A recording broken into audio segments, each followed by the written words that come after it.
back to Lost Threads, here for episode 4. My name is Cameron Ezel. And I'm Corey Munson. Cameron. What's up? I have a little word association game for you. Okay. What comes to your mind when I say the word dove? Home Alone 2, Christmas, religion, angelic, that kind of thing. Now, what comes to your mind when I say the word pigeon? Rat with wings, filthy, cigarette eating, New York. I don't know. They're disgusting. Oh, Cameron, so easy to fool. Those are the same exact animal, the dove and the pigeon. Okay, but doves are way prettier than pigeons. Well, it's kind of like saying a Chihuahua's way prettier than a Great Dane, which isn't true. Well, it is true.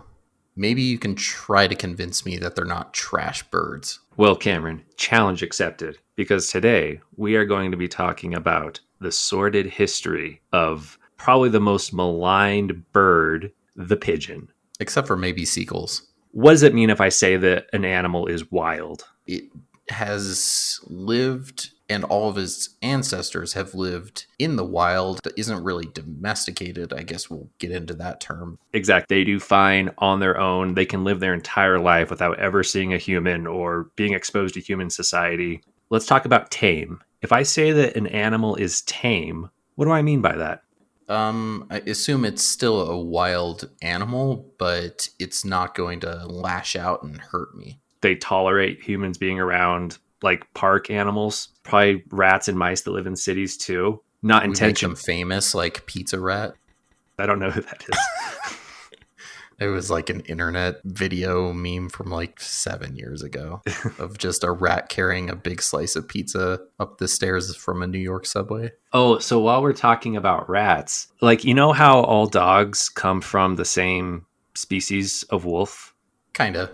So all dogs come from the gray wolf. Like, there are a bunch of different types of wolves out in the wild, but every dog that you've ever seen is descended from one specific type of wolf that got really, really close with humans 10,000 years ago. And everything from a Chihuahua to a Great Dane. Wow, those are the only 2 dogs that I can list today. But all dogs descend from one single ancestor. So if you have any domesticated rats, it's the same thing. It's not like you can just grab any random rat and then breed it long enough and it'll be okay with humans. It's a very specific type of rat. It's a Norwegian wood rat. And so if anybody has any domesticated rats today, it's because it's specifically from that animal. Let's move to the next category, which is feral. What does it mean if an animal is feral? It's an animal that can be domesticated, but is just out living in the wild, kind of like you find feral cats in an alleyway. Yeah, like its ancestors were domesticated, or even maybe its parents were domesticated, or maybe it grew up in a house and it became a stray and it no longer lives under the rules of a human household. But it does have all of the DNA of a species that was once domesticated. Like when I found you in the woods 15 years ago, and I raised you and, I taught you the arts and I taught you language. And suckled me back to health. I'm very proud of you. Okay, and then the last category is domesticated. So that's one that we're going to be talking about today, but let's just simply say that domesticated means that the animal, whatever species it is, and humans have a very close relationship, that the offspring are selectively bred, like how people will have purebred dogs and they will breed those dogs to get a desired trait, and that humans have been doing this over millennia. So the reason that I want to talk about pigeons today is because I can't think of a topic that deserves the title Lost Thread more than the pigeon. Every single pigeon that you've ever seen in a city is a feral pigeon, meaning that they are all descended from a very specific species of pigeon that was once domesticated in the same way that dogs and cats and pigs and cows are domesticated. The pigeons that you see in cities are not wild pigeons. They are feral pigeons. Now, domestication has happened to a lot of things during humans' life after the Ice Age. Humans have domesticated plants, they've domesticated animals, insects. Animal domestication, meaning humans adopting animals into their own society and slowly starting to change what those animals were like in order to get a desirable product or trait out of that animal that served humans. That started about 10,000 years ago, and the very, very first animal that humans domesticated were dogs. And I'm glad humans did domesticate them because now I have 3 dogs myself here at the house. Would you say you love all of your dogs equally? Of course. Yeah. We've got Daisy, we've got Waffles, and Maybe.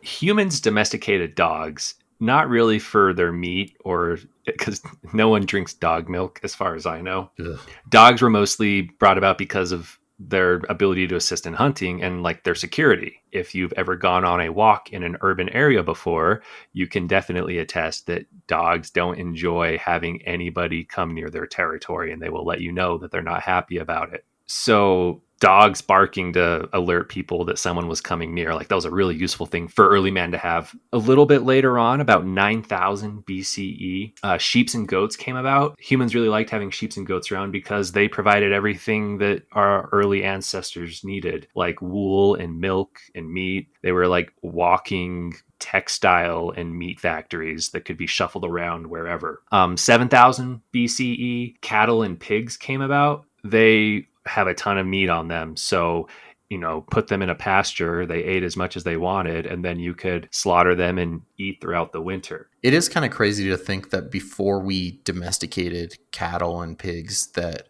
our ancestors would have to go on these grueling hunting trips in order to get their meat, which could take, a day or two just to bring home a carcass.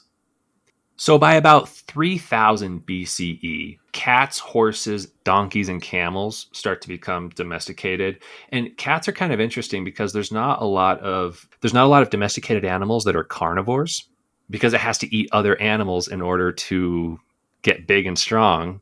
And you have to farm those other animals for your carnivore to eat. And it's just really, really inefficient because those animals have to find pasture to eat. So why don't you just work with the animals that eat stuff that comes right out of the earth instead of having the secondary tier? Humans never had cats around for any other reason than to hunt mice and rats that were, in their houses and in their towns. But other than that, they really didn't serve any purpose like the other domesticated animals. Now, can you speak to the theory that all dogs are boys and all cats are girls? Oh, excellent question, Cameron. That came up in my research quite a bit. And I can definitively say that it does seem that, if I'm reading it right, both species do have both genders in them. But it's confusing because feline does sound like female, and it is really easy to see a dog's penis. Yeah, easy for you. So that's a basic timeline of humankind's domestication of animals. But, we're talking about pigeons today. And the question is, where do pigeons fit into this timeline? How long have pigeons been domesticated?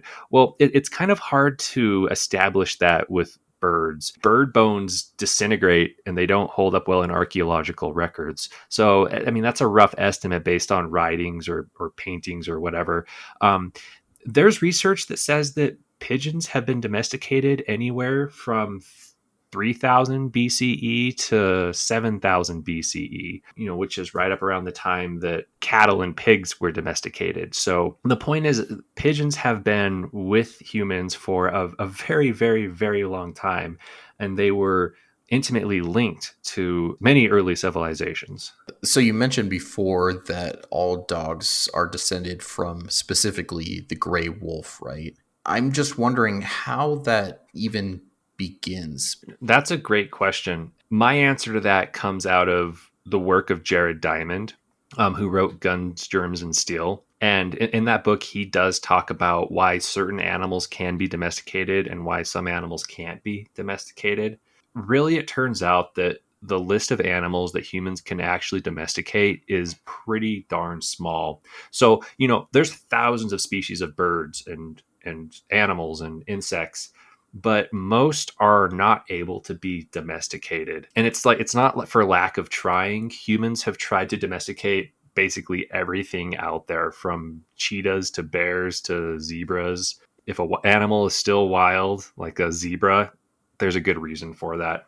So there's like a lot of traits that the animals need to have, and they need to have all of them. You can't have four of the traits and then not have the fifth. You have to have all of them, and so that doesn't really apply to most animals. I'm not going to go over every single one, but the first one is that they can't be very picky eaters. Like koalas need to have one type of food all the time. Right. They only eat eucalyptus, right? Yeah.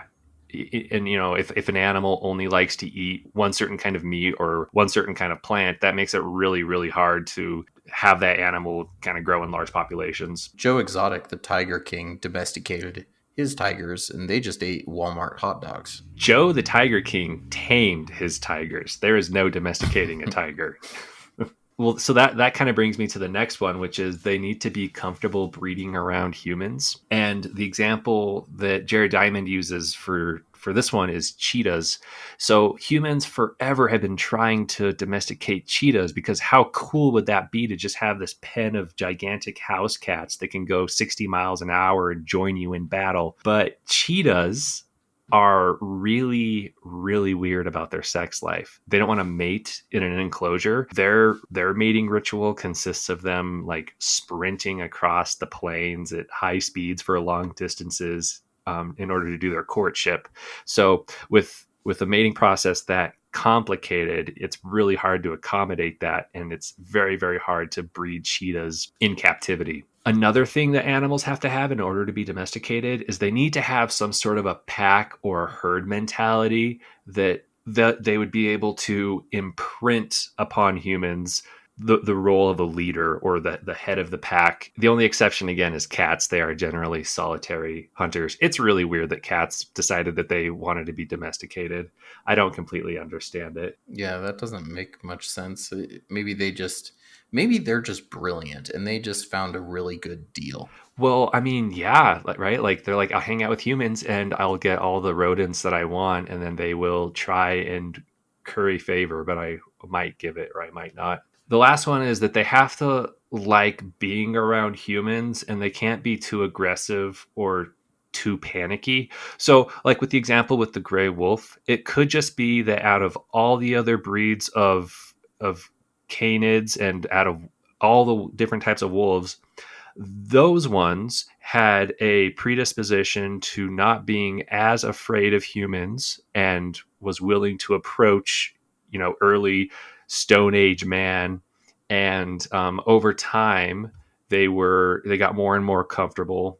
It was just some quirk in them that led them to do that, because obviously none of the other breeds of wolves decided to go down that path. But like, you can't domesticate a bear or a lion because they are just way too aggressive. You can't domesticate a zebra or a deer because although they follow a lot of the other qualities that we've talked about, zebras, it turns out, are just nasty. I mean, zebras look like horses. They're basically the cousin of the horse, but you can't domesticate them because they will just try and bite you.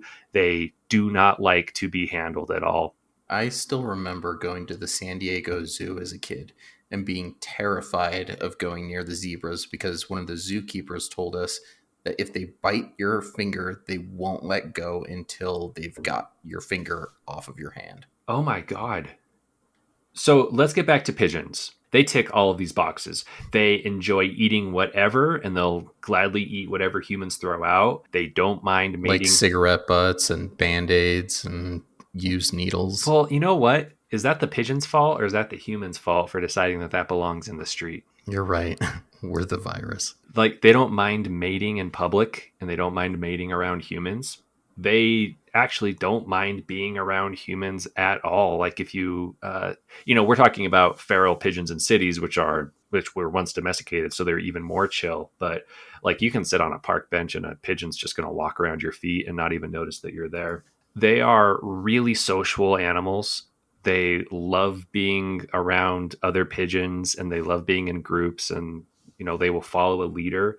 So they were absolutely ripe to be domesticated. So we talked about like why the humans might like to have a dog around, or a cow around, or a pig around, or whatever. But Humans love to have pigeons around for three reasons.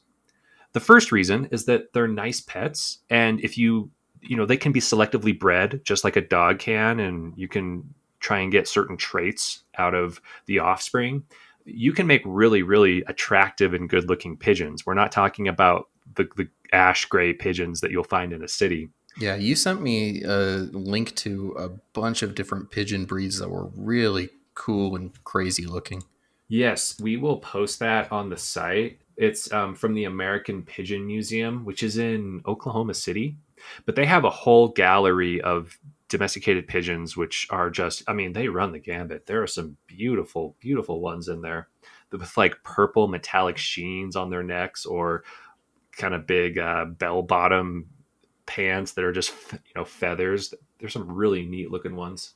So, the second reason that humans wanted to domesticate pigeons is that pigeons can provide a pretty reliable source of meat. This was probably the biggest reason why humans originally liked having pigeons around is you can eat them.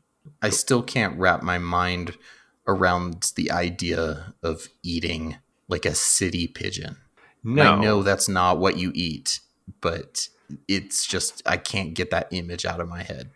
the third reason that humans liked having pigeons around is also the coolest. Pigeons have a very, very unique and almost mysterious ability. They are able to return to their home nest even if they are hundreds of miles away in unfamiliar territory. It's almost like a superpower. It is like a superpower. Let's talk a little bit about what we mean when we say pigeon. So, there are actually hundreds of species of birds that classify as pigeons or doves. In fact, there's a whole bird family dedicated to pigeons. It's Columbidae. So, like, you've got tropical fruit pigeons, you've got crested pigeons found only in Australia. The dodo is actually a member of the pigeon family. Poor dodos. So, like, although there are hundreds of different types of doves and pigeons, only one species would end up being domesticated by humans, and that species is called the rock dove. So, most species of pigeon are wild. You've probably maybe seen one at some point, especially if you were out far away from a city. But I will guarantee almost every single pigeon that you see in the city, and the pigeon that pops into your mind when I say the word pigeon, is a feral rock dove pigeon. So which part of the world specifically did rock doves come from? Where are they native to? They're actually from North Africa and the Eastern Mediterranean, which makes sense because that's where the early human civilizations were that first domesticated them. There's still plenty of wild rock doves around today. And as their name implies, they like to hang out and nest in rocks, specifically like vertical cliff faces. They like to live in little alcoves. So, like at some point, 5 to 9,000 years ago, rock doves started to notice human civilizations popping up in Egypt and in Mesopotamia, which is where modern day Iraq is. And just like the gray wolves, they were very social and friendly, and they weren't very bothered by humans. They liked all these big buildings that humans were making, city walls and large edifices, and they decided, hey, this is kind of like our own natural territory, and they started to put up residence in early human societies. Over time, the humans and the rock doves started to commingle, and they created a little bit of a symbiotic relationship. And so over time, a new species of pigeon was created that descended from these rock doves, which is Columba livii domestica, or the domestic pigeon. The difference between a dove that you use at a wedding and a city pigeon is the same difference as a golden retriever and a Labrador. They're the same exact species. They just have a different cosmetic look to them. The dove that likes to hang out in our backyard is maybe the biggest pigeon I've ever seen. Oh, It looks like it could weigh like 40 pounds. I know it doesn't, but it's huge. Well, that's interesting that's kind of nested up with you. Well, we'll see how long since we're selling this house. Maybe it'll follow you. No, it won't follow you. But if you drove it down to Las Vegas and then released it, it would probably go right back to your house. That is really crazy to think about. Most rock doves were just raised for food or sport.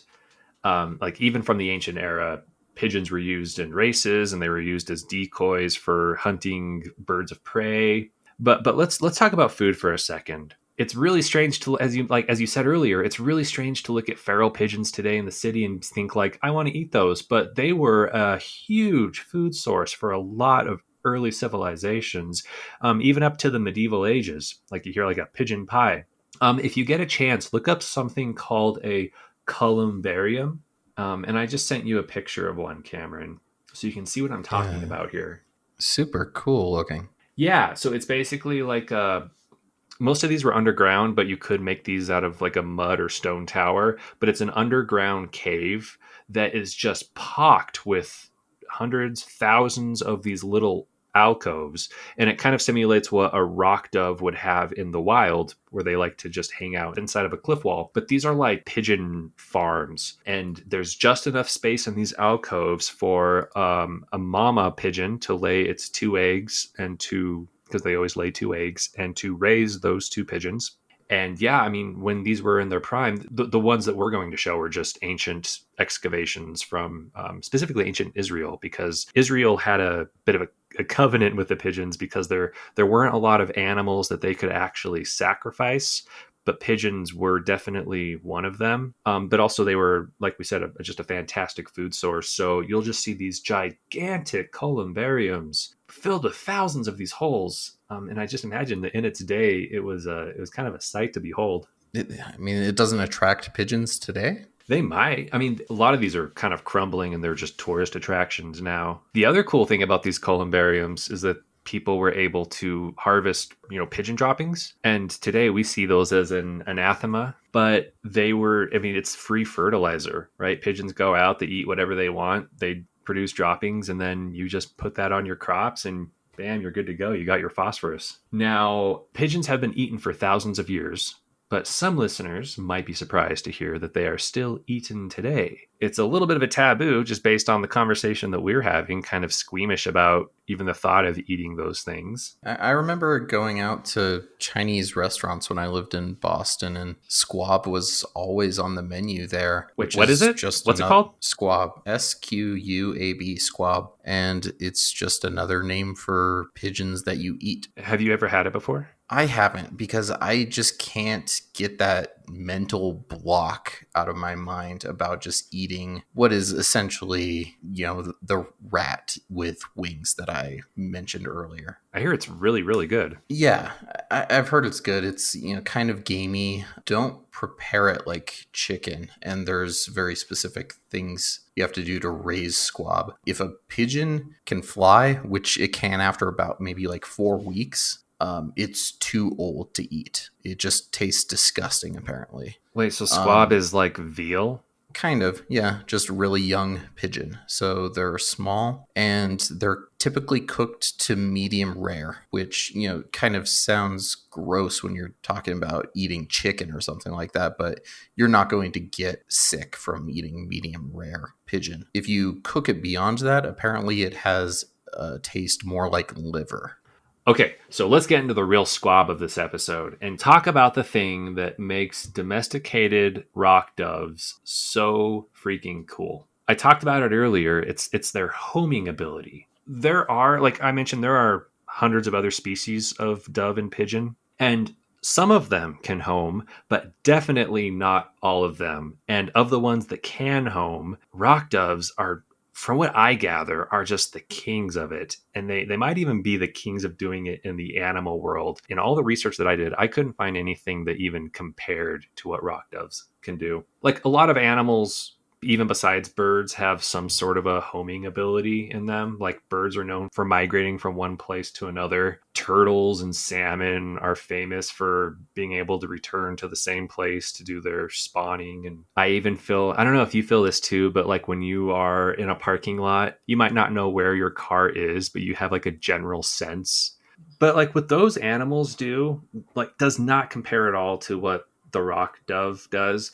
You can take a trained homing pigeon, and just to clear this up, a homing pigeon is just a domesticated version of a rock dove. You can blindfold it, drive it out 200 miles from where you started, let it go, and it will easily be able to return to its nest. Given the right conditions, they can probably do a much larger distance than 200 miles. Oh, Have you ever heard of pigeon racing before? no. That's interesting. It is really cool. Let me explain kind of how it works. So it's a pretty popular sport, and the way it works is competitors gather in one location with all of their well-trained homing pigeons, and then they release the pigeons all at the same time. The pigeons' homing sense kicks in, and they all race back to their home base. During these competitions, racing pigeons can find their home over 3, 4, 500 miles. In the United States, it seems like the largest tracks are 600 miles, but there's some all over the world. There's some in like Europe and Asia, which can go up to 1,000 miles. And basically, if your pigeon gets there first, then you win the prize money. And there can often be a lot of money at stake during these competitions. I read that the most difficult track in the world is it's a 350-mile race on the it's between the Leyte Islands in the Pacific to Manila in the Philippines. I don't know how true this is, but I read that only about 10% of the pigeons actually make it to the destination due to unpredictable winds and like the risk of getting killed by predators. Seems like a little bit of a blood sport. Yeah, considering how expensive these pigeons can be, it's like if the Kentucky Derby race was like the last horse surviving and just these $1 million horses just dying. I know it's kind of sad, right? Because pigeons are really smart and they have just as much a right, to live and to survive as any other animal. But I guess because they're small and they breed pretty fast, you're not too. I mean, I'm sure the owners don't want their pigeons to die, but I guess why would you send your beloved trained homing pigeon on a track like that? Do they know why it is that pigeons are able to do this or know how it's done? No, that's the cool part. People aren't actually sure how pigeons are able to home like this. There's a couple of theories, of course, but there's nothing really definitive. It seems like pigeons are able to put together a lot of different pieces of information in order to home so accurately. Like the first one is that pigeons are able to track the position of the sun and just use that as a reference point. However, pigeons are also able to travel at night. So there's other things going on besides the sun. There's quite a bit of research that pigeons are able to detect the Earth's magnetic field. And another cool part of that, well, maybe not cool for the pigeons, but back in the 1930s, people in the military were discovering that pigeons were often pretty confused when they were confronted with radio waves or radio towers. They kind of lost their orientation, but not all pigeons did. So again, you can't definitively say that they use magnetic fields. There's another theory, which I think is really cool, and it says that pigeons are able to create an olfactory map. So basically, like while they're flying, they pass a farm, they know its smell, and they build a little bit of a smell map. They pass a factory, they know its smell. Over time, they're able to know exactly where they are just based on the smells that they're picking up in the atmosphere. The final one is that pigeons are really good at recognizing landmarks. And I just want to establish this. If you take a pigeon that just learned how to fly, you blindfolded it, drove it 200 miles out, it would probably not be able to find its way home. Like you have to be able to train pigeons to do this. They have to be allowed to fly around the area near their coop in order to get a sense of where it is exactly. But they taste horrible at that point, too. So it's cool enough that you can race them, right? Release them all at the same point, see which one gets home fastest. But early humans found that there was also a much more practical reason to use pigeons. So let's say you're an ancient general. You can take a bunch of pigeons with you that have their home nest in your capital city. And if you ever want to send a message back home to your king or to the city, all you have to do is write a message on a small scroll, tie it around the pigeon's leg, let it go, and its innate sense is that it needs to fly back to its home. So it will, no matter where you are, be able to return back to where it came from. That's such a cool method of communication, too. I read that you can train it to go back home, but then teach it that its food supply is with you. So with the same pigeon, you can have it fly, deliver a message, get a message at that place, and then return back home to get its food. That's really cool. So humans have been doing this for a really, really long time. And I would argue that before the internet or the aircraft, until very recently, pigeon mail was probably the fastest way that humans had to deliver a message. So this is Sure. kind of silly, but I just wanted to highlight this story. I want to share a quote from an article from 2008. There's a company in South Africa called Unlimited, and it wanted to protest the slow broadband connections in South Africa. It released a pigeon that traveled back to another one of their offices about 60 miles away, and they tied a USB stick to it. And they wanted to show that the pigeon was faster than broadband services in South Africa. So this is from the article. Winston, the pigeon, took just 1 hour and 8 minutes to fly the 60 miles between unlimited offices. In that time, just 4% of the data transferred via broadband. Even with an hour to upload the data from Winston's encrypted 4 gigabyte USB stick, it was quicker than the 6 hour transfer speed. Wow. I wouldn't want to play an online game that way, though. I don't know. I bet some old English gentlemen use their pigeons between castles to play a game of chess. Chancer, you have returned. Unfurl the scroll. Bishop to A3. Oh, you clever devil. So pigeons were used by kings and generals in ancient times. The ancient Egyptians used pigeons to declare like who the next pharaoh was and send that information throughout the land. The Mongolians did it really well. At the height of their power, they had hundreds of pigeon posts throughout the empire that were they were able to quickly relay information and contact distant generals and distant cities. The ancient Greeks famously, after the Olympic Games were concluded, they would release pigeons that would go back to their towns all over Greece, and they would announce the winners of the games. But some of the most famous stories about messenger pigeons, homing pigeons, come from modern war. Probably the most famous example of pigeons serving a critical role in a war was during the Franco-German War of 1870. It was a continental war against the two major land powers of the age, which were France and Prussia. Basically, Prussia got a huge confederacy of German principalities, and they invaded France and just absolutely smashed the French. They surrounded Paris, and then they took the capital. So one of the famous things that came out of this war is that the French used pigeons to relay information to other captured cities. But the way that they would do it is really cool. It's a step above just writing something on a parchment and then sending that somewhere else. So what they would do is they would put documents, pictures, whatever dispatches, they would shrink it down to microfilm size, like put it on a really, really thin sheet of whatever. They would roll that up, put that on the pigeon. They were able to get a ton of data on this thing. The pigeon would fly to wherever it's going. The people on the other end would take this microfilm, unravel it, stick it in front of a lantern, and then blow the image up. They were able to see dozens of pages of documents and photos. And this is back in 1870. How cool is that? Yeah, I didn't even know they had that capability in 1870. They're essentially just reducing a briefcase down to this little tiny sheet that could be attached to a pigeon. That's I really know. cool. It sounds like a Cold War maneuver. Yeah, exactly. Pigeons had extensive use in the world wars. This isn't the age of aircraft, but it makes sense to use pigeons. They're not easy to shoot down, they don't suffer mechanical errors. On a government scale, they're not expensive to train and to put in the field. One article from the Evening Star in 1941, and I love the name of the article, it's Birds Against Hitler. It highlights a story where these beleaguered soldiers they were in a situation where all of their radio equipment was blown out and they had no way of contacting anybody. So they sent their pigeons off to deliver an important message to headquarters. And then 20 minutes later, after they release it, it arrives. You can be a pigeon on the right side of history against Hitler, or you can be some crappy little bird like a seagull who's probably for Hitler. There were a lot of pigeons used in both world wars. By the time World War II ended, Great Britain had 750,000 pigeons in its service. The German army actually did use pigeons. And what they would do is they would strap little cameras to the chest of the pigeons and then have them fly over whatever topography and capture cities, lakes, troop movements, whatever it is.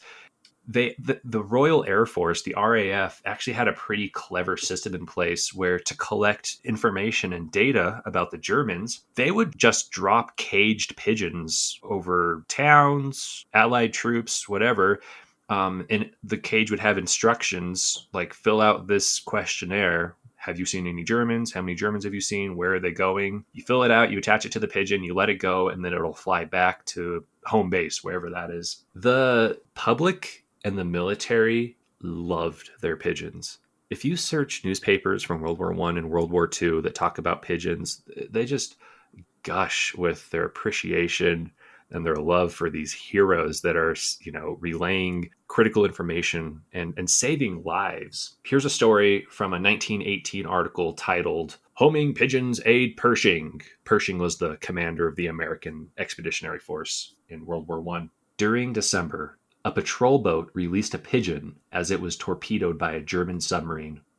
The crew was floundering in the water and clinging to wreckage. The Germans saw the bird and wounded it with a rifle shot. It was not brought down, however, and 12 miles away landed on the deck of another patrol boat with 5 flight feathers missing. The bird knew it could not have reached land and sought this place of safety. The message the pigeon bore gave the location of the wrecked patrol boat, and the captain of the vessel on which it landed succeeded in reaching the spot in time to save every man. This is almost like a Lassie kind of story. One of the most famous war pigeons is named Cher Ami.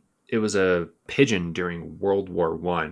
The story goes that in 1918, an American regiment commanded by Major Charles Whittlesey became separated from the front line. They found themselves in a terrible position as they were trapped between a German offensive and their own American allies. So the Americans on the front line start to bomb the Germans, but they didn't know that their regiment was where the Germans were as well. Whittlesey's men are being killed around him. There would ultimately be 30 men killed by this friendly fire. And he's sending out pigeons to the Americans to ask that they stop firing. The Germans saw that Whittlesey was sending out pigeons, and they kept shooting the pigeons out of the sky so that the messages couldn't be delivered. Whittlesey took his very last pigeon that he had, Cher Ami, and attached a note to it that said, "We are along the road parallel to 276.4. Our own artillery is dropping a barrage directly on us. For heaven's sake, stop it." So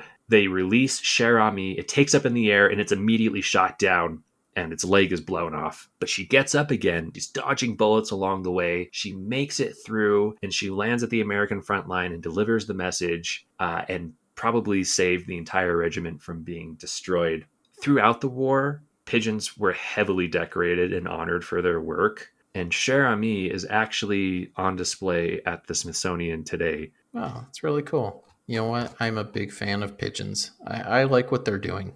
I take back everything I said about rats with wings. Well, Cameron, welcome, brother. But unfortunately, the story about the pigeons is going to take a bit of a sad turn here. After World War II, the relationship between humans and pigeons suddenly begins to sour, and that animosity begins to build up, and it leads us into where we are today, where people just don't like pigeons. But before we get into that, one little side note here, I do want to talk about passenger pigeons. The reason that we haven't really talked about them yet is they are not rock doves. They are a totally different species of pigeon. They are not domesticated. They aren't related to feral pigeons today, or these homing pigeons, or the fancy pigeons that we've talked about. They are their own entirely different species. But Cameron, you looked into passenger pigeons a little bit, and I was hoping you could answer a couple of questions. Like, I know that they are extinct. I don't know why they are extinct.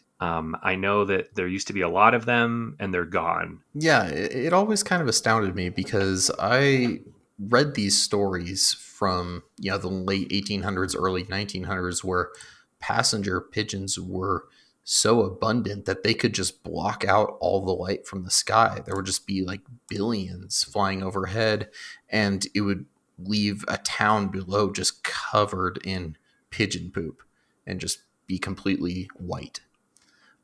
So I couldn't understand how an animal so abundant could just go completely extinct. And part of it had to do with the fact that scientists have noted that their population just naturally goes through booms and busts.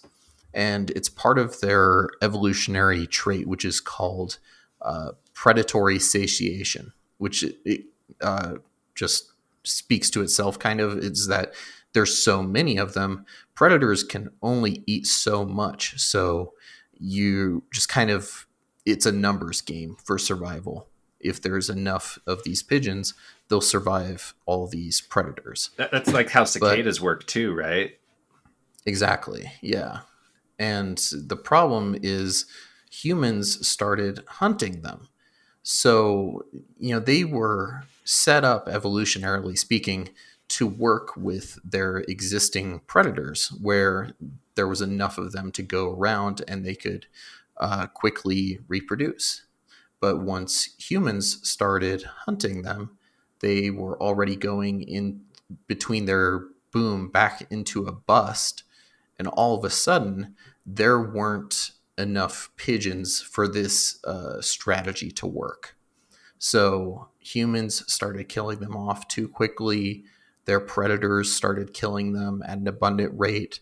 And it was only a matter of time before that would be the end of the passenger pigeon.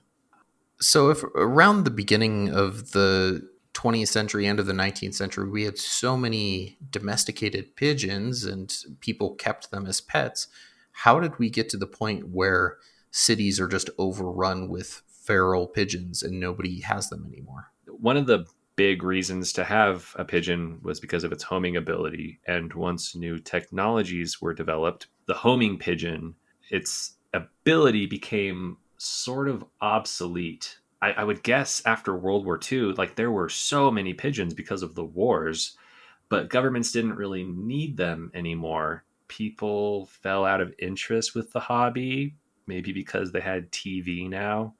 And, and unlike a dog or a cat, if you release it, it might or might not live. Pigeons thrive not being inside of a house or being in a coop, and they are totally fine replicating themselves and enjoying themselves in a city street.